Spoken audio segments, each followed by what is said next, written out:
Number 32 الحوادث والبدع، الحوادث والبدع، امام ابو بکر Turtushi مالکی رحمۃ اللہ علیہ، متوفی 520 ہجری۔ یہ کتاب ایک جلد میں دار ابن الجوزی سے طبع ہے۔ یہ کتاب بدعات کے رد پر ہے۔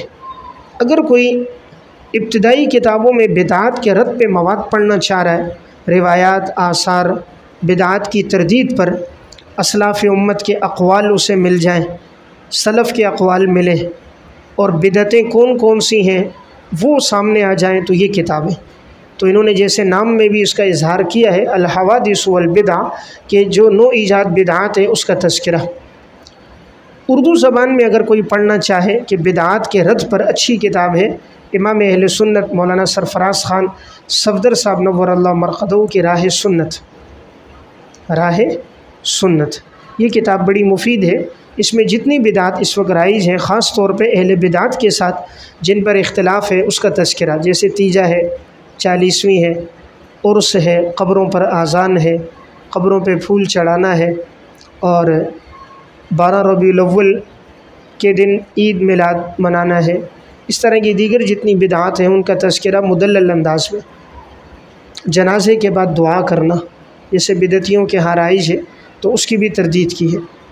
تو کتاب کا نام ہے راہ سنت۔ اس وقت ضرورت ہے کہ یہ جو 12 مہینوں میں بدعات رائج ہے، اگر ہر مہینے کی بدعت الگ کی جائے، کوئی ایسی کتاب جیسے اب محرم ہے، اب محرم میں جو بدعات رائج ہیں، مثلا محرم میں اب بدعت کیا ہے کہ لوگ اس دن میں یعنی حلیمیں تقسیم کر رہے ہیں، بریانیاں ہیں، شربتیں تقسیم کر رہے ہیں، اور وہ لوگ اس کو دین کا حصہ سمجھ کے کر رہے ہیں، ثواب سمجھ کے کر رہے ہیں، یا بعض لوگ اس کو کربلا کے نام پہ کر کے شرک بھی کر رہے ہیں، چونکہ غیر اللہ کے نام پہ جو نظر و نیاز ہوگا وہ تو شرک میں آئے گا۔ نظر و نیاز اللہ کے نام پر ہو، ایصال ثواب جس کو انسان کرنا چاہے کر سکتا ہے۔ اب اسی طرح لوگ محرم میں نکاح نہیں کرتے کہ بھئی نکاح کو ناجائز سمجھ رہے ہیں، کوئی خوشی کا کام نہیں کرتے محرم میں، محرم کو بظاہر منحوس سمجھا جا رہا ہوتا ہے۔ اس طرح سفر کو لوگ منحوس سمجھتے ہیں کہ سفر کے مہینے میں بیماریاں ہیں، وہی جاہلیت کا چلا آ رہا ہے۔ تو اگر 12 مہینوں میں جو بدعات اس وقت معاشرے میں رائج ہیں ان کا تذکرہ کر کے اس کی تردید کر دی جائے تو یہ ایک مفید کام ہوگا۔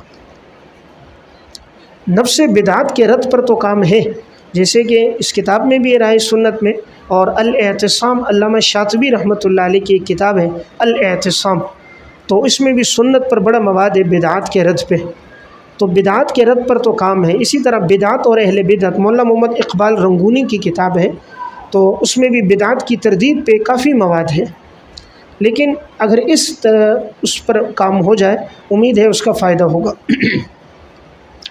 نمبر 33 العواصم من القواسم، امام ابن العربی مالکی، متوفی 543 ہجری۔ العواصم من القواسم، امام ابن العربی مالکی، متوفی 543 ہجری۔ یہ کتاب ایک جلد میں وزارت الشؤون الاسلامیہ کویت سے طبع ہے۔ علامہ ابن العربی مالکی مشہور عالم گزرے ہیں، یہ وہی ہے کہ جنہوں نے موطا کی شرح لکھی ہے القبس فی شرح موطا مالک ابن انس، بڑی معروف شرح، اور انہوں نے ترمذی کی پوری شرح لکھی ہے عارضۃ الاحوزی، موطا کی شرح القبس، اور ترمذی کی مکمل شرح ان کی ہے عارضۃ الاحوزی۔ مکمل ترمذی کی اگر حدیث کو یاد جائے تو مختصر انداز میں مفید شرح۔ اس طرح ان کی احکام القرآن، امام قرطبی رحمۃ اللہ علیہ نے بھی اپنی تفسیر میں اس سے استفادہ کیا، ان کی احکام القرآن پہلے لکھی گئی ہے امام ابن العربی کی۔ امام قرطبی کا انداز بھی انہی کی طرح ہے، اور یہ دونوں مالکی ہیں، ان کا منہج بھی یہی تھا جو ابن العربی کا منہج تھا۔ تو احکام القرآن بھی ان کی مفید ہے، اس میں ان کی ترتیب یہ بتاتے ہیں اس آیت میں 4 مباحث ہیں، اس میں 4 مضمون ہیں، اس میں 4 مسائل ہیں، پھر ہر ایک کو مسئلہ اولا ثانی الگ الگ کرتے ہیں، اس وجہ سے بات سمجھنا آسان ہوتی ہے۔ اجمال کے بعد تفصیل ہے تو اوقاف النفس ہے۔ تو ایک تو ابن عربی ہے، وہ تو الگ ہے، وہ صوفیہ میں سے ہے، امام ابن عربی وہ صوفیہ میں سے، یہ الف لام کے ساتھ ابن العربی، یہ مالکی محدث ہے۔ یہ جو کتاب ہے یہ ابن عربی جو صوفی عالم ہے ان کی نہیں ہے، ان کی وفات 638 میں ہے، بعض نے 643 بھی لکھی ہے، اور ان کی کتابیں دو ہیں مشہور، الفتوحات المکیہ اور فصوص الحکم۔ الفتوحات المکیہ ابن عربی جو صوفی ہیں، اور فصوص الحکم، ان کے بعض نظریات پر بعض نے بڑے سخت الفاظ میں جرح بھی کی ہیں، لیکن اس کی وجہ ہے کہ لوگوں نے ان کو سمجھا نہیں، اصطلاحات کو، ان کی اپنی اصطلاحات تھی اور وہ اپنی باتوں کی تشریح ان اصطلاحات میں کرتے تھے۔ اس لیے امام ابن عربی جو صوفی ہیں، اگر ان کے کلام اور ان کے مضامین اور تصانیف کو سمجھنا ہے، علامہ شعرانی نے جو تشریح کی اس میں سمجھی۔ شعرانی رحمہ اللہ کی ایک کتاب ہے الکبریت الاحمر فی بیان علوم شیخ الاکبر، الکبریت الاحمر فی بیان علوم شیخ الاکبر، شیخ اکبر کے علوم تو کبریت احمر ہے۔ کبریت احمر یہ بڑی نایاب چیز ہوتی ہے، یہ ملتی نہیں ہے، تو انہوں نے تشبیہ دے کر کہا کہ شیخ کے علوم اس طرح کے نایاب ہیں لیکن یہ لوگوں کے فہم میں نہیں آئے۔ تو الکبریت الاحمر فی بیان علوم شیخ الاکبر، علامہ شعرانی کی کتابیں پڑھا کریں، فائدہ ہوگا۔ علامہ شعرانی معتدل عالم ہے، شافعی ہے مسلکن، لیکن بڑے معتدل صوفی مزاج عالم، یعنی انہوں نے شریعت کے عین مزاج پہ چلے، ایسا نہیں ہے کہ یہ بدعات کی طرف گئے ہوں۔ عموماً ایسا ہوتا ہے کہ بسا اوقات علم میں پختگی نہیں ہوتی تو انسان تصوف میں پڑھ کر غیر مستند روایات، موضوع واقعات سنا لیتا ہے، یا شریعت کی اصطلاحات کی وہ تشریح کر دیتا ہے جو شارع سے یا اسلاف امت سے منقول نہیں ہے، لیکن علامہ شعرانی کی کتابوں میں یہ نہیں ملے گا۔ خاص طور پہ عقائد پر ان کی کتابیں الیواقیت والجواہر فی بیان عقائد الاکابر، عقائد پر بڑی مفید ہے علامہ شعرانی کی، آگے میں تذکرہ کروں گا انشاءاللہ۔ الیواقیت والجواہر فی بیان عقائد الاکابر، اکابر کے عقائد اور پھر ان عقائد کو انہوں نے جو ثابت کیا ہے، ہر ایک کے ساتھ ساتھ انہوں نے احادیث اور روایات بھی ذکر کی ہیں۔ علماء کو ان کی یہ کتاب ضرور پڑھنی چاہیے، تنبیہ المغترین، تنبیہ المغترین، دھوکے میں پڑے ہوئے لوگ، ان کی اصلاح کیسے ہو۔ اس کا اردو ترجمہ اخلاق سلف، میں نے اس کتاب کو 3 دفعہ پڑھا، بڑی مفید کتاب ہے۔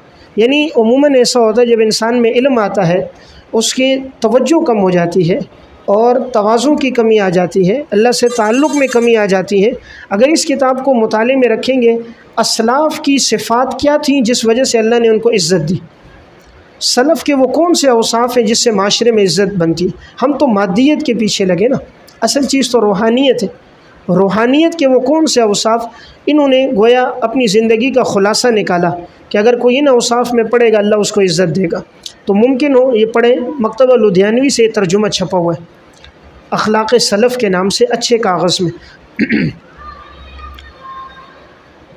اور ان کی ایک کتاب ہے جس کا ترجمہ کیا علامہ ظفر احمد عثمانی رحمۃ اللہ علیہ، صاحب اعلیٰ السنن، وہ ادارہ اسلامیات لاہور سے چھپی ہے، الدر المنضود، ہم سے عہد لیا گیا ہے، ہم سے عہد لیا گیا ہے، الدر المنضود۔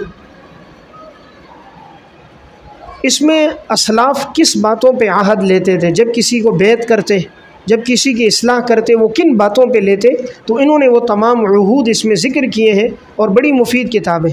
حضرت تھانوی صاحب رحمۃ اللہ علیہ کی خواہش تھی کہ اس کا ترجمہ ہو جائے۔ علامہ ظفر احمد عثمانی جیسے ایک محقق عالم اور نہایت مصروف عالم، انہوں نے اس کا ترجمہ کیا۔ تو کتاب کی افادیت کے لیے اتنی بات کافی ہے کہ ایک محدث وقت نے اس کا ترجمہ کیا اور حکیم الامت کی خواہش پر کیا، تو اس لیے یہ دونوں کتابیں پڑھیں، فائدہ ہوگا۔ بہرحال میں جو بات ذکر کر رہا تھا وہ بات چل رہی تھی ابن العربی پر نا، کہ ایک مالکی ہیں اور دوسرے صوفی ہیں۔ امام ابن عربی کی الفتوحات المکیہ پڑھنی چاہیے، ہمارے اکابر اس کتاب کے بڑے حوالے دیتے رہے، حضرت مولانا محمد ادریس کاندھلوی صاحب، علامہ شبیر احمد عثمانی صاحب رحمۃ اللہ علیہ، حضرت قاری محمد طیب صاحب رحمۃ اللہ علیہ، تو اکابرین نے اس سے استفادہ کیا ہے۔ ان کی باتیں سمجھنا مشکل ہوتی ہیں لیکن گہری باتیں ہوتی ہیں۔ ہمارا مزاج ہے سطحی چیزوں کو پڑھنے کا، جو چیزیں عمیق ہوتی ہیں ہم لوگ اس کو ترک کر دیتے ہیں، اور الناس اعداء لما جہلوا، جو نہیں سمجھ آتی ہم جاہل ہو جاتے ہیں۔ اس لیے ان کے رتبے بہت کچھ لکھا گیا، لیکن جنہوں نے ان کو سمجھا انہوں نے ان کی بڑی تعریف کی۔ تو بہرحال اگر ہم کسی کی اصطلاح لیں نا، پھر اصطلاح کی تشریح بھی ان کی لیں۔ اصل اختلاف کیا ہوتا ہے، اب جیسے ہماری کتابوں کی باتیں بدعتی نقل کر رہے ہیں، ہمارے اکابر کی باتیں، اب وہ کتابیں ہماری ہیں، عبارات ہماری ہے، تشریح وہ کر رہے ہیں، عبارتیں ہماری ہے، تشریح بھی ہم سے پوچھ لینا، جھگڑا ختم ہو جائے۔ جیسے اب ان کی عبارتیں ہم لے کر وضاحت کر رہے ہیں، اب اگر ہم ان کی عبارتیں ان کی وضاحت سے پوچھ لیں تو یہ اہل بدعت کا اور دیوبند کا جھگڑا کافی حد تک ختم ہو جائے گا۔ اس طرح ہم جب صوفیہ کی اصطلاحات لے رہے تو ہم کلام ان کا لیتے، اصطلاح اپنی لے رہے ہوتے۔ تو جب آپ کلام ان کا لے رہے، اصطلاح بھی ان کی لیں، تو پھر آپ کے سامنے فرق نہیں آئے گا۔ اس کو یوں سمجھیں، دیکھیں لفظ موضوع ایک لفظ ہے، اس کو جب نحو میں بولا جاتا ہے، اب موضوع محمل کے مقابلے میں آتا ہے نا، یعنی محمل بیکار لفظ، موضوع وہ جو کسی معنی کے لیے وضع کیا گیا۔ اب یہی لفظ جب منطق میں بولا جا رہا ہے تو موضوع اور محمول تو یہ الگ لفظ ہے، موضوع الگ اطلاق ہو رہا ہے اور محمول کا الگ ہو رہا ہے، اور یہی لفظ اصول حدیث میں بولا جا رہا ہے تو موضوع بمانے من گڑت۔ اب آپ اصطلاح لے لو منطق کی اور وضاحت لے رہے ہو وہاں اصول حدیث کی، یا مراد اصول حدیث لے رہے ہو اور مراد لے رہے ہو نحو کا موضوع۔ آپ کہتے ہو حدیث موضوع ہے، اب لوگ کہتے ہیں جی من گڑت ہے، کہتے نہیں میری مراد نحو والی ہے کہ موضوع بمانے وہ جس کا کوئی معنی ہو۔